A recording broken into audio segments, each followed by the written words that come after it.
Hello, Mr. Quinn here with another IXL talk through video.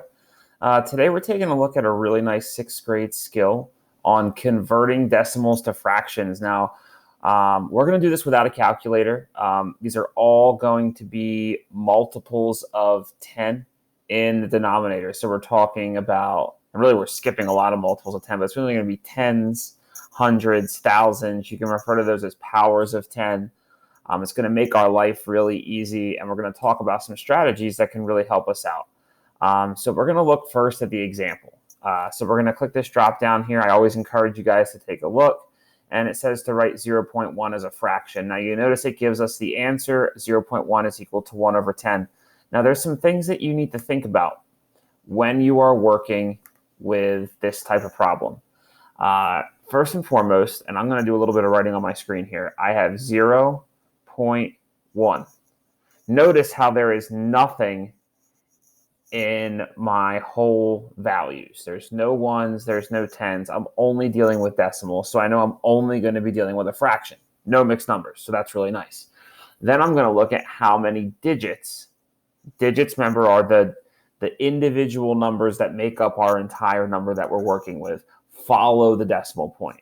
You can see my decimal point on my screen right here, and I have one digit. So in the world of converting a decimal to a fraction, that means that we are going to have 1 0 in our denominator.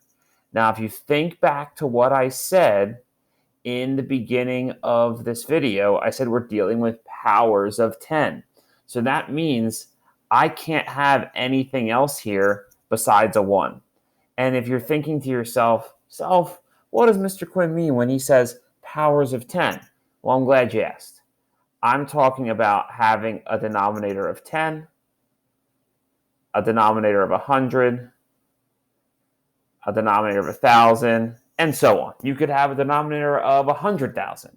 But the biggest takeaway is that the first digit is always going to be a 1. And I can see that here. Here's a 1. Here's a 1. Here's a 1. And then the number of zeros, I'm going to change colors here. The number of zeros is always, always, always going to match the number of digits in my decimal.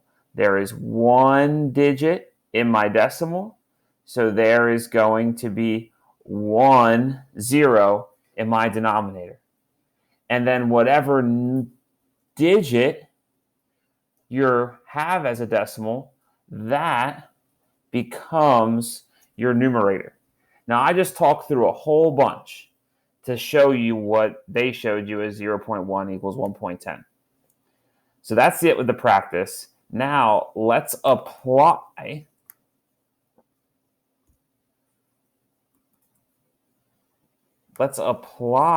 this knowledge to 0.7. I'm going to have to do some erasing here first.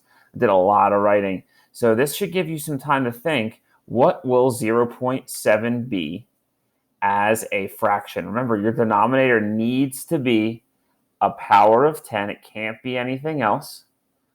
So you look at the number 0.7 and you see that there is one digit. So take a second. What's my denominator going to be? Hopefully you're telling yourself it's going to be 10. Well, what is my numerator going to be? It's going to be whatever my number is that I started with. So I have a 7. I have my slash for my fraction bar. You're going to use that every single time. And my denominator is going to be a 10. And we got that one correct, which is awesome. So I'm going to talk you through one more. So I'm going to rewrite this. I have 0.51. And I know I need to make it equal to a fraction. So I'm going to start with my fraction bar. The first thing I'm going to do is I'm going to look at the number itself. The number is 51. So 51 is going to make its way into my numerator position. I'm going to change colors. The number of digits, remember there's 2 digits in the number 51, just like letters make up words. That means I'm going to have 2 zeros. Now, what number needs to go in front? Think. Remember, Powers of 10. So it has to be either 10, 100, 1,000. So you see there's a 1 in front, so this one's going to be 100.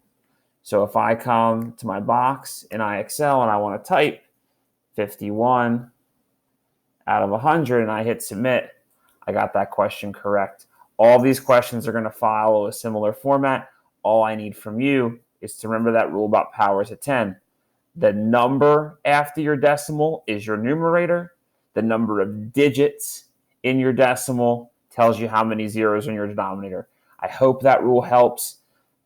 I'd encourage you to write down some of these things that I just went over, maybe even watch this. Gasp a second time. You guys are going to do great with this skill. Best of luck.